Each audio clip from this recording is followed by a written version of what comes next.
Salut! Pour la vidéo d'aujourd'hui, comme j'ai promis dans mon premier vlog de lecture, je vais donner mon opinion, mon appréciation ou non des 2 livres que j'ai finis lors de mon premier vlog de lecture. Le premier tome que j'ai terminé, qui contenait seulement 53 pages, est The Bone Witch. Je vais mettre je mettrai une photo de plus en couleur pour que vous sachiez c'est quoi. Habituellement, moi, je lis mes livres pratiquement tout le temps en français. Ce livre-là, par contre, je devais le lire en anglais puisque la maison d'édition ADA n'a pas voulu faire la traduction du 3e tome parce que de 1, selon moi, c'est parce qu'il contenait seulement 53 pages et c'est pas assez. C'est pas assez long pour qu'ils puissent entreprendre de faire la traduction et après ça de publier la version française. Ils ont publié le 1 et le 2 en français, dont Un souffle de givre, qui est super bon, et le chuchotement des morts. On voit qu'il est comme un peu plus petit que le premier. Ça, c'est le 2e, ça, c'est le premier. Donc, on comprend que ça commence à dégrader. Malheureusement, le 3e ne contient que 53 pages. Ne peut se lire seulement en anglais. Ça m'intéressait pas.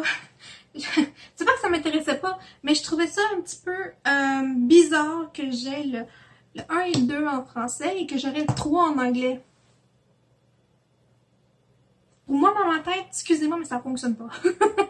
Donc, je me suis dit, je vais l'acheter sur Kindle. Il était moins cher sur Kindle. Je trouve pour son volume qui était un petit peu trop cher. Mais bon, dans la description, je vais dire exactement combien il coûte sur Kindle, sur Amazon. Ce livre de Bone Witch, j'y donne malheureusement qu'une seule étoile. C'est le genre de livre genre qui te laisse avec trop de questions. J'ai besoin de réponses. Il y a des événements qui arrivent que t'es comme pourquoi c'est arrivé? Qu'est-ce qui se passe? J'ai l'impression que l'auteur, elle savait pas vraiment trop comment se diriger vers la fin et elle a vraiment lancé les événements d'un bord et de l'autre et je trouve ça dommage parce que j'adore la série, mais malheureusement, le 3e tome, j'y donne seulement une étoile à cause de ça. Il y a aussi des personnages que j'ai moins aimés. Dans le 2e tome, Emma se retrouve à traverser un portail pour aller aux enfers, pour aller chercher son père. Et elle y va seule. Dans le 3, c'est vraiment confus comment il est revenu. C'est vraiment arrivé comme bang! Elle est arrivée, elle est revenue, c'est beau.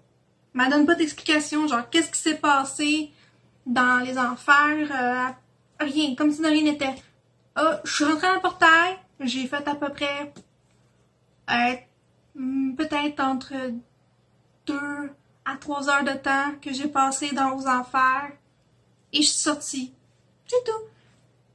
Non, j'ai besoin de plus. J'ai besoin de savoir comment c'était, comment elle se sentait, est-ce qu'elle se sentait prise. Et à un moment donné, elle a vu qu'il y avait un autre portail qui était ouvert. Elle s'est dit, je tente ma chance. J'aurais aimé avoir un peu plus de détails là-dessus. Il y a aussi le fait que quand les méchantes sœurs sorcières, je me rappelle plus les noms, mais quand elles sont revenues, c'est vraiment confus comment qu'elles sont revenues de la mort. Dans le fond, j'ai rien compris. Absolument rien compris. C'est pas parce que c'était en anglais. Vraiment pas. J'avais juste pas compris qu'est-ce qui s'est passé. Je sais qu'à un moment donné, Gretchen puis Emma devaient retourner dans leur école pour essayer de trouver une solution à leurs problèmes avec les méchantes sorcières et d'aider Pénélope. La mère d'Emma est revenue de nulle part. Elle est arrivée et elle a dit « Oui, j'ai entendu parler de ça. » Mais j'ai comme l'impression que comment que l'interaction entre Emma et sa mère, j'ai comme vraiment l'impression que sa mère se foutait un petit peu de sa fille. Déjà qu'elle l'a abandonné, qu'elle a décidé de se transformer en biche, puis de partir dans les bois, laissant Emma tout seul. Ça, je sais pas c'est dans quel des premiers tomes, là, ça, j'ai vraiment trouvé ça aberrant. J'étais vraiment frustrée, mais bon. Les livres qui nous font vivre des émotions sont souvent les meilleurs. Quand ils ont réussi à faire retourner les sœurs, les méchantes sorcières, sorcières, peu importe, là, les méchantes, là.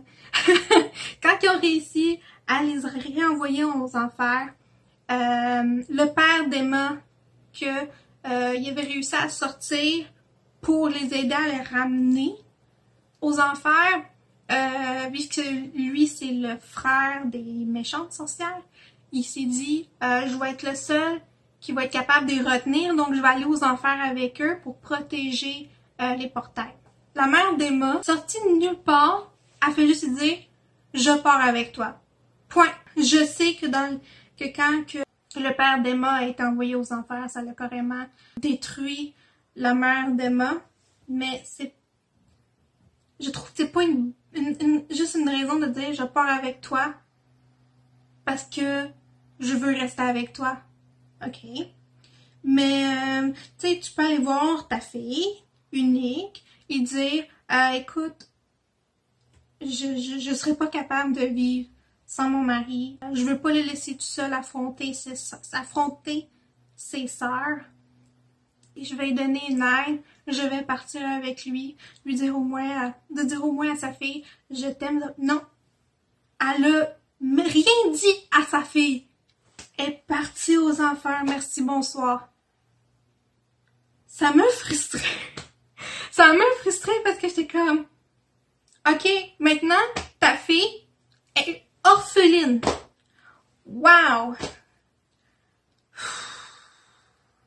Et j'ai trouvé la fin vraiment décevante. Genre, juste de dire, bon, ben, Pénélope a fait ci, Daphné est rendue directrice, Gretchen a fait ci, Emma, elle doit rester dans la maison pour surveiller que les portails ne se trouvent pas. C'est pas une vie. C'est genre, pour moi, c'est pas une fin acceptable. Donc, c'est pour ça que j'y donne seulement une étoile. Le deuxième livre que j'ai terminé durant mon vlog est le 3e tome de la série Luxe, qui se nomme Opale. J'ai rien à dire contre la série de Luxe. Je les aime. À date, les 3 ont toutes un 5 étoiles. Je suis pas déçue. J'aime l'espèce de romance arrogante entre les 2 personnages principaux, qui est Kate et Damon. Mais je vais pas jusqu'à dire que Damon, c'est mon crush littéraire. Non. Non. C'est pas lui. C'est pas lui. J'aime beaucoup, il y a vraiment de l'action, j'aime beaucoup que l'auteur décide de pas mettre en retrait le rôle féminin. Je trouve que les 2 personnages sont quasiment dans un rôle d'égalité. C'est sûr que Damon, il y a un petit peu plus, mais j'aime ça qu'ils font comme des espèces de compromis. Il essaie de l'avertir, il veut la protéger, mais elle a dit non, je viens avec toi parce que ci, parce que ça, et il finit par dire ok.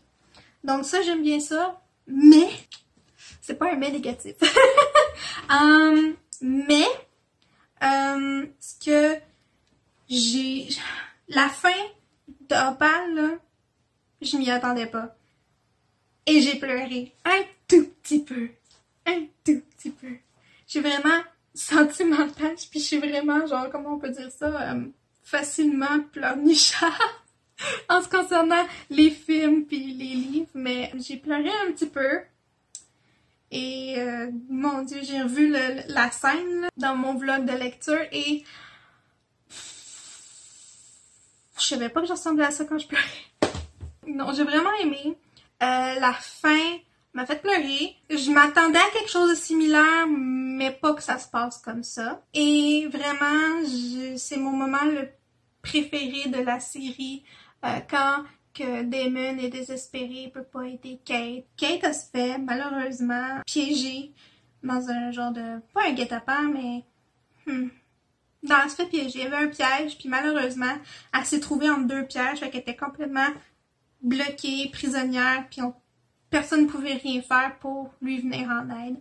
Et c'est à ce moment-là, quand Damon a vu qu'il était désespéré, qu'il pouvait rien faire pour lui venir en aide, qu'il l'a regardé dans les yeux, qu'elle l'a regardé dans les yeux, et il a dit pour la première fois « Je t'aime ». C'est vraiment cette bout-là qui m'a fait pleurer. Je pouvais comme ressentir la détresse, la peine. Ah, c'est venu me chercher en dedans, donc la narratrice, là. Great job. J'ai donné un 5 étoiles. Je me trouve trop fine, mais j'ai souvent donné comme 3 étoiles ou 4 étoiles. Dans mon journal, au pire, je ferai une photo, une vidéo sur mes journaux. C'était mon retour sur les 2 livres que j'ai lus durant mon premier vlog de lecture. Je vais en faire un autre, car je dois finir Frisson. Je suis rendue à la moitié, je suis tellement contente! Donc, il me reste encore 200 pages avec Frisson. J'aimerais ça le finir pour le prochain vlog. Je finis cette vidéo sur cette note et...